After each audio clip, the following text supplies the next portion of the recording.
I'm back. Now there's no light. Sun's gone down. That's on.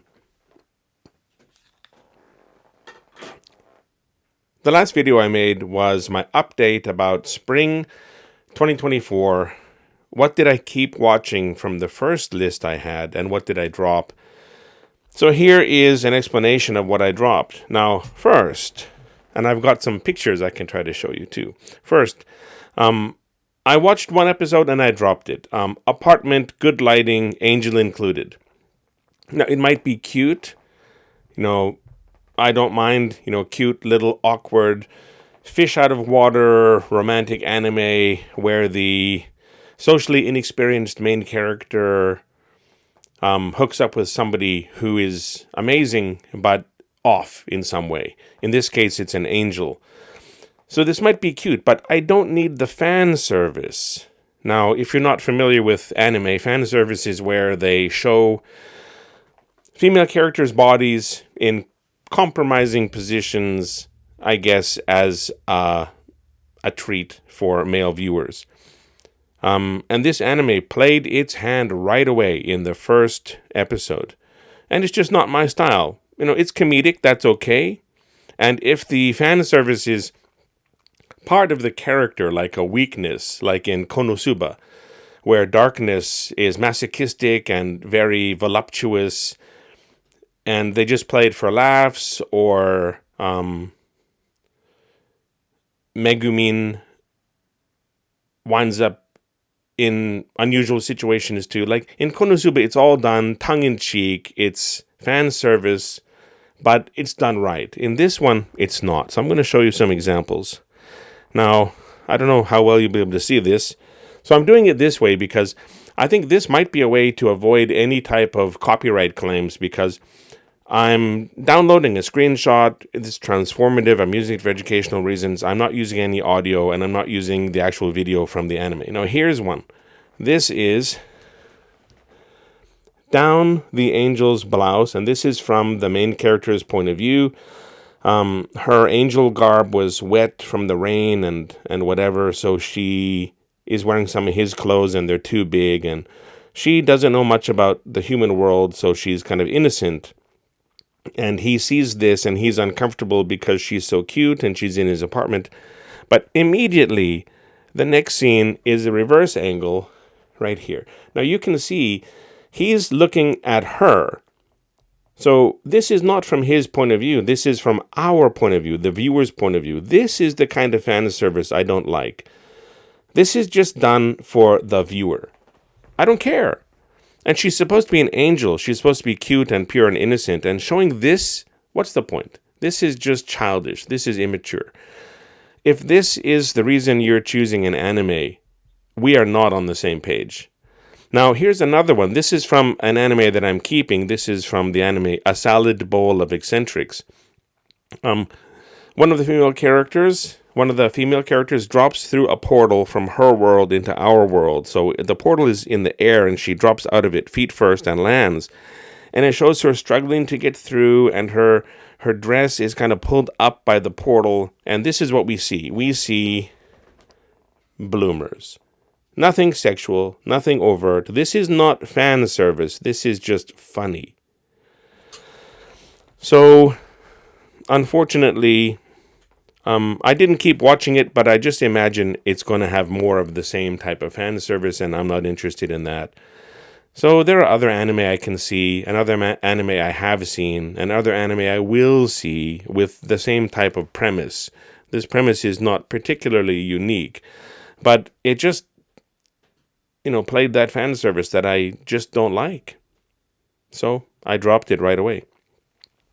Now, another one I dropped reluctantly was God's Games We Play.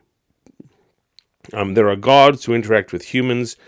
Some humans have special abilities. The humans have to try to entertain the gods and solve the gods' games. If you lose 3 times, you're out and you can't play anymore forever. And if humans win 10, if any human wins 10 consecutive or 10 in total, I can't remember, something will happen. Now, humans are not being oppressed. This is just entertainment, but the humans want to show how powerful and resilient they are. So they really want to win these games, and sometimes they win, sometimes they lose, but there's one main character who's never lost. And he winds up teaming with an ex-god who wound up getting trapped on Earth because she just loves games, and he actually loves games.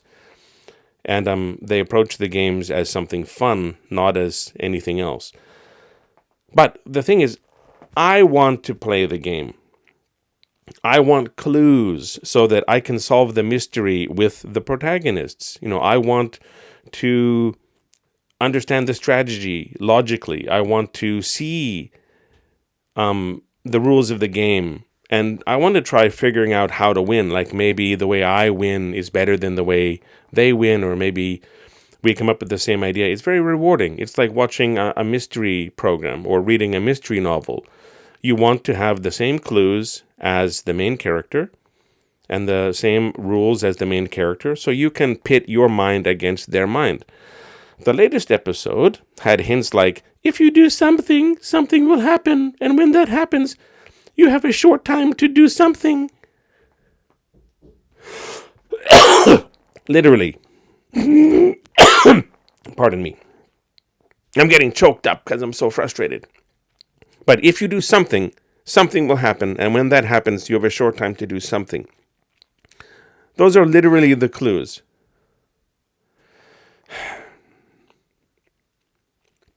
I'm not there.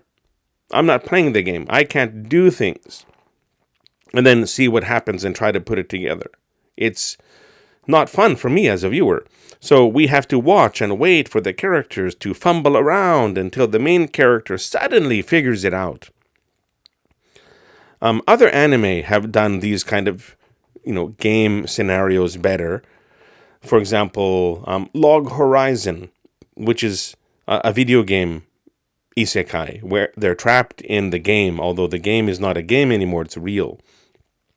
But they can use game mechanics and game logic, and, I'm a gamer, so it's fun to watch them do that and see how authentic it is to actual video game mechanics. This anime was not fun. Voice acting is great, the songs are great, the animation looks great.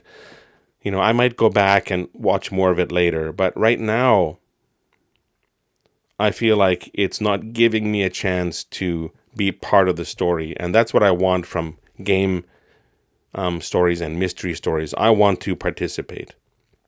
I don't want to watch someone else playing a game, unless that person is very entertaining. But anyway, I also dropped The Banished Former Hero Lives As He Pleases. I've seen it before, done better. Main character is overpowered, side characters have inconsistent abilities. In this anime, there's no sense of tension or fear for anyone's safety. I get that it is light and fun, but it brings nothing new to the table and has nothing else that makes me want to stick around. The animation, the music, there's nothing special about this, and I've seen it before and I've seen it done better. Now, another one I dropped. I'm not going to talk about Vampire Dormitory because it's just not my taste. Nothing specific about it that made me want to drop it, but that's why there are 6 on this list instead of the 7 that I mentioned that I dropped before. I was reincarnated as the 7th prince so I can take my time perfecting my magical ability. Dropped. Not because the title is long, but here's why. I've also seen this before, and I understand that a lot of storylines get used over and over. But how it's executed or the twists that the writer brings to it are what make it unique or make it stand out from other ones that might be similar. So I don't mind that this has a familiar overall premise underneath it. But let me get into why I dropped it. I had some hope regarding the reincarnation backstory. Was he evil in the previous world? Why did he want magic power? And he was killed by nobility because his power wasn't strong enough. And as he was killed, he was happy, almost like masochistically happy, as he burned to death because he got to experience what real magic was. So if nobility is the reason people have high mana and high magical ability in his old world, why is that rule the same in this new one? Usually isekai worlds have different rules. But that rule carried over. So he's reincarnated as the seventh prince. So he has no pressure to inherit the house or the throne. So he can focus on his magical ability. But why was he reincarnated at all? And why was he reincarnated as a member of the royal family? It's just to make it convenient, because one of the rules of the world is that only nobility have high levels of mana and magical prowess. Okay, so they just want to give him some reason for why his abilities are high. Fine. But why is that rule the same in the old world as it is in the new world? Why does that rule carry over? In the first episode, he captures a demon and makes it small and cute and tells it to hide. But in the fourth episode, he's making no attempt to hide it at all. It is visible to everyone, sitting in the front of his open shirt, and he talks to it openly. Did I miss something? Is this supposed to be hiding or not? I might come back to this if I'm bored, because the animation is great. But at the same time, if adult female characters are being perverted with a character, reincarnated or not, who is 10 years old or younger, I don't need that. So this is veering into that type of fan service I'm not interested in, and it doesn't serve the story, really. It's just present in the story. So this seems like a paint by numbers, check these boxes, make sure you have these elements in your isekai kind of story. So it just doesn't seem original, and there's already some inconsistency. For example, should the demon be hiding or not? Now, if they made him dangerous and evil, like in his previous life, his love for magic and his desire to have magical ability was maniacal or dangerous for the people around him, then that would bring something new to this. So, but nothing like that after 4 episodes, so I'm going to put this aside. I might come back to it later. Now, the last one, I've got a lot of notes about this one. Monster dropped. I'm so disappointed. I thought this had potential. Someone is murdered in another world where he seems to have powers. He's reborn as a baby goblin and retains his power from the old world. Okay, sometimes those things carry over. His power was absorption. Basically, he can absorb the abilities of whatever he eats. And I've seen this before. For example, so I'm a spider, so what? Kumo desu ka nanika? And another anime, Arifureta. Spider did it right. Kumoko struggles. She's very weak. She slowly gains abilities because one of the gods who runs this world is using her as entertainment and making life hard to see how she survives. You root for her. She doesn't want to be a spider. She wants to be a magical princess, so she thinks it's unfair. But she decides that she will survive and be the best spider ever. So you are really attracted to her attitude. And she just talks to herself. There's no one else to talk to. It's very entertaining. And watching her slowly gain abilities, slowly learn how the world works, slowly develop strategies and confidence, it takes a while. She's not overpowered from episode 1 at all. In episode 1, she just gets kicked and has a grudge against this dragon. And later, when they have this showdown, she's very respectful and almost regretful at how the battle turns out, because this dragon is the reason she tried so hard to get stronger. But Spider did it well. That is a very interesting character, although the anime failed in other ways not related to her plotline. There's a human plotline that is followed also, along with hers. According to the anime, she's a reincarnated high school girl, and her whole class was reincarnated in this fantasy world. And most of them are humans. Some of them are elves or other kind of mystical creatures. She's a spider. And she matures very quickly because she's a spider. So most of her storyline is far into the past for the human storyline, but those are told at the same time. So they're already, 13, 14, 15. And in her storyline, she just hatched.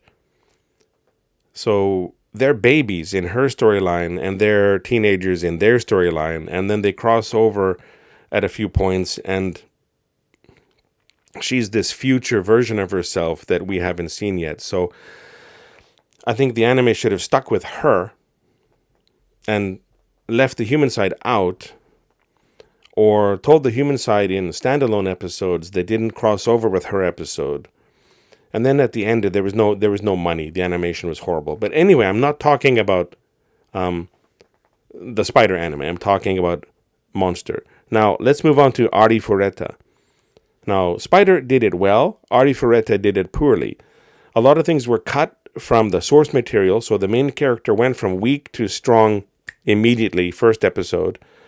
He lucked into magic crystals, and that had this magic juice that helped him to recover and resist a lot of things. He gained resistance so that whatever he ate would give him new abilities. He found a wizard's secret stash, and he found a powerful ally.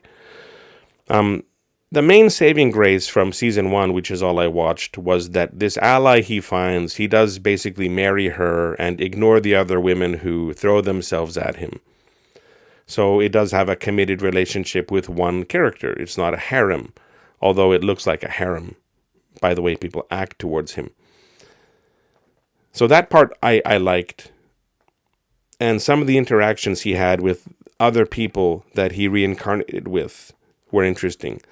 But they cut so much from the source material. They were just in a rush to get him to that power level. So most complaints I saw referenced the rush, the cut material. It's like the studio wanted him to be overpowered as soon as possible without earning it. I felt like he didn't earn this. He just went from nothing to powerful, didn't have to learn strategies, didn't have to use his power in unique ways to try to survive. He just went from nothing to everything in episode 1. And in Ray Monster, it's the same.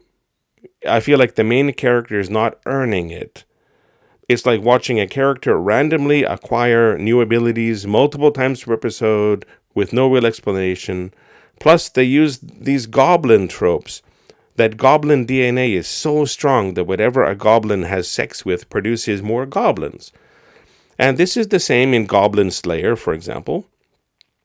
So Goblin Slayer establishes in the first 5 minutes that goblins are a real threat.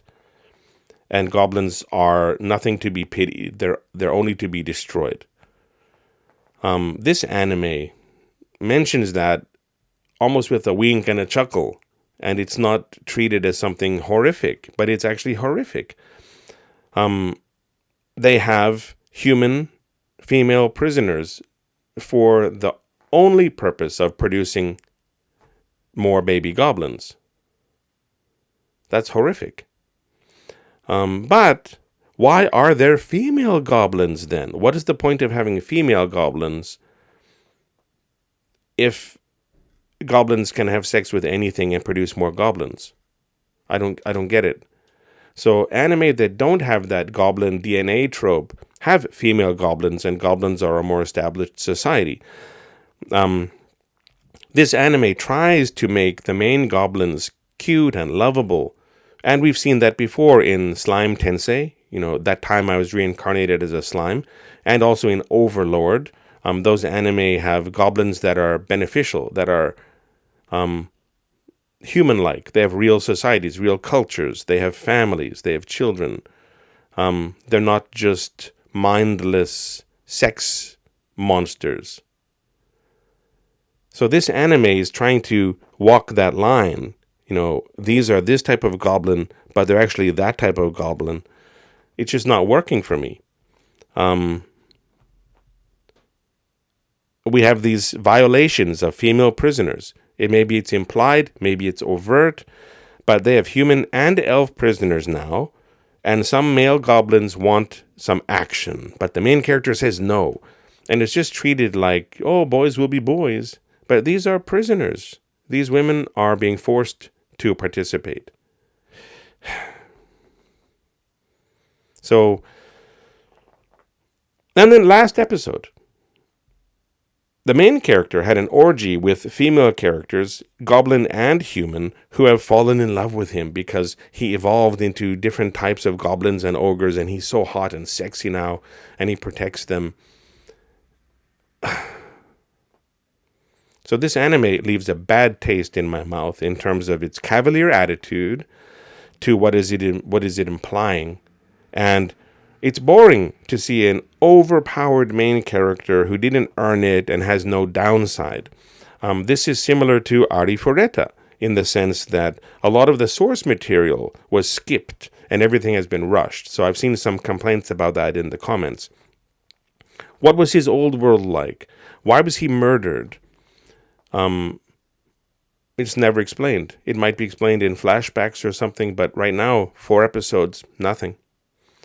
Having the absorption ability is lazy, and having him carry it over and know exactly how it works, it's just lazy. It's just an excuse to let him get more powerful quickly for no reason and not earn it. So I was hoping for something fresh, and I got something very unsatisfying, maybe even rancid. So I might check out the synopsis of future episodes to see if they explore the backstory. But right now, Ray Monster, I think for me, biggest disappointment this spring season. If you liked it, that's fine. I didn't. I'm not going to keep watching it. Although some of these I might go back just to read the synopsis of episodes and see where the storyline went, see if it got more interesting. That might bring me in and I can watch it. But there are so many I'm following. A few that I haven't checked that I'm a little curious about. There's one that I have to catch up the backlog of what I haven't watched yet before I start the new season. So there's enough to watch without putting myself through this. So that's what I dropped, and that's why I dropped them. If you agree, let me know. If you disagree, let me know. If you have any recommendations, let me know. Thanks for watching.